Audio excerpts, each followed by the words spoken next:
In a small village stood an old house nobody dared to enter. One evening, young Ayan found a dusty wooden box buried in his backyard. Inside, there was nothing but a single rusty key and a note that read, "This unlocks what was never meant to be found."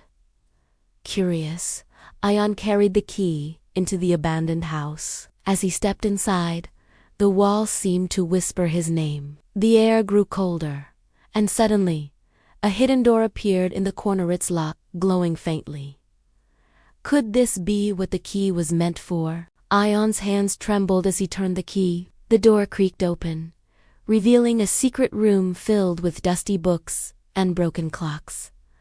But on a stone pedestal lay an ancient diary. Its first page read, "To those who seek, beware. Time is not as it seems."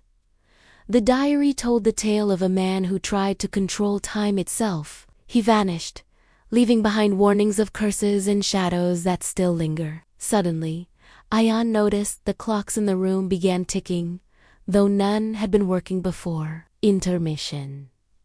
What power lies within this diary? What curse waits in the ticking shadows? Stay with us for the second half of this mystery in Golden Story Time. A tall shadow emerged from the corner of the room. It had no more face, only glowing eyes. Ayan dropped the diary, but the shadow whispered, "Return what you opened, or be lost in time." Terrified, Ayan ran through the house, but the halls twisted endlessly. Every door led him back to the hidden room. The clocks ticked faster, louder, until it felt like the whole house was alive. The diary flipped open by itself, showing a final line. The key must be returned to the earth. With all his strength, Ayan buried the key back in the ground. Instantly, the shadow dissolved into dust and the house fell silent. The hidden room vanished as if it never existed. Ayan never spoke of it again, but sometimes, at midnight, he swore he could still hear the ticking. In the quiet heart of a forgotten village, there's an old house, a place wrapped in silence and shadows, a house no one has dared to enter for as long as anyone can remember. Its windows are like vacant eyes, staring out at a world that has long moved on. But stories, like ghosts, linger. They whisper on the wind, telling tales of the family that vanished, of the strange lights seen in the dead of night, and of a feeling that you're being watched the moment you step too close. Our story begins not at the house itself, but in a small, unassuming backyard just a few streets away. This is where we meet Ayan, a young boy with a spirit more curious than cautious. One hazy evening, as the sun bled across the horizon, painting the sky in shades of orange and purple, Ayan was doing what he did best. Exploring, he was digging for buried treasure, a game he often played, never expecting to find anything more than an interesting rock or a lost toy. But this evening was different. His small shovel hit something hard, something with a dull, hollow thud. His heart skipped a beat. With renewed energy, he dug faster, his hands soon joining the effort, scooping away fistfuls of dark, damp earth. What he unearthed was a small wooden box, its surface caked in dirt and grime, so old the wood was soft and splintered. It was locked, but the latch was so rusted it crumbled under his touch. He pried the lid open, a creak echoing in the quiet evening air. A musty smell, like old paper and damp earth, wafted out. Inside, nestled on a bed of faded velvet, was nothing but a single, rusty key. It was ornate, heavy in his small hand, with a design unlike any he'd ever seen. Beside it lay a small, folded piece of parchment, yellowed and brittle with age. He carefully unfolded it. The ink was faded, the handwriting a frantic scrawl. The note was short, Just a few words that would change everything. It read, "It doesn't open the door. It starts the clock." Ayan stared at the key, then back at the note. Starts the clock.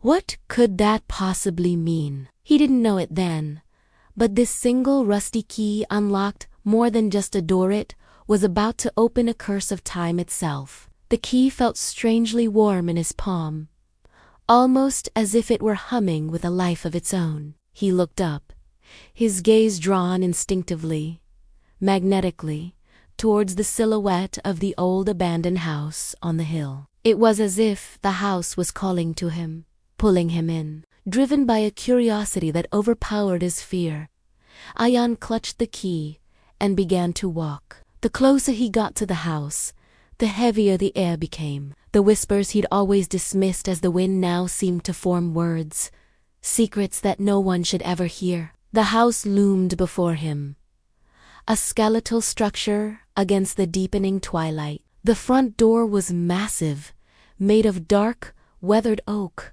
with a keyhole that seemed to match the key in his hand perfectly. His hand trembled as he raised the key. The note said it didn't open the door, but what else could it be for? He hesitated, a cold dread washing over him. This was the point of no return, but the pull was too strong. He slid the key into the lock. It fit perfectly. He took a deep breath and turned it. There was no satisfying click of a lock disengaging. Instead, a low, resonant chime echoed from deep within the house. And then another. And another. Ayan froze, his blood turning to ice. A sound he hadn't heard in years. A sound no one in the village had heard filled the air. From inside the silent, derelict house, every clock began to tick.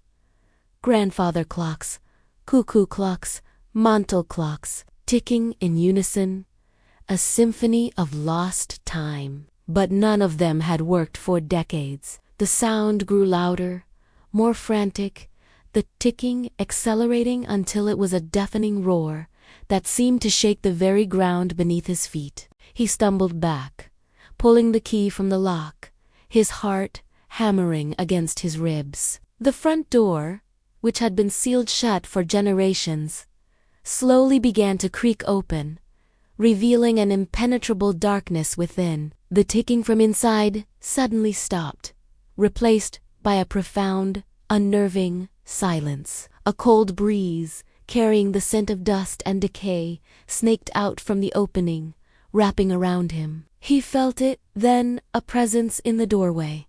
Something ancient and patient, finally awakened. Ayan had a choice. Run, as every instinct screamed at him to do, or step inside and discover the truth behind the ticking clocks.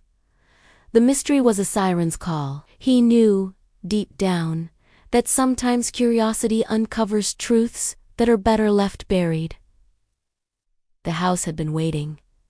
The clocks had been waiting. And now, it seemed, whatever was inside was waiting for him. He had started the clock, and now he had to see what happened when time ran out. Taking one last look at the familiar world behind him, he took a shaky step forward, crossing the threshold from the known into the unknown, the darkness swallowing him whole. The heavy door swung shut behind him with a final, booming thud, plunging him into absolute blackness. The ticking started again, but this time it was just one clock, slow and deliberate, like a countdown to something terrible. What do you think happened to Ayan inside that house? And what would you do? If you found a key that came with a cryptic warning, would you dare to open the hidden door? Let me know your thoughts in the comments below. Thanks so much for joining me on this journey into the shadows. If you enjoyed this story and want to hear more tales of mystery and suspense,